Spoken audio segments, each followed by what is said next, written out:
আপনাদের আমি নমস্কার জানাই।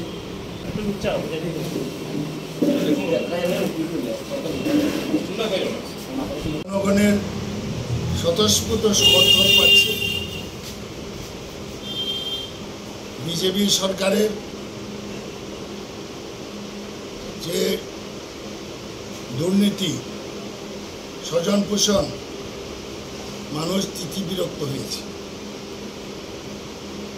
গৌরনগর পঞ্চায়েত সমিতি বিগত 5 বছরে দুর্নীতির আখড়ায় পরিণত হয়েছে।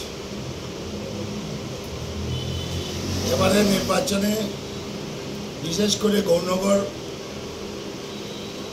ব্লক এরিয়ায়, পঞ্চায়েত সমিতি এরিয়ায় 13টি আসনে আমরা আমাদের ইন্ডিয়া জোট লড়াই করছি। প্রতীয়মান যে বিজেপি দেখতে পেয়েছে এই ব্লকে ওরা কোথাও সমর্থন পাচ্ছে না।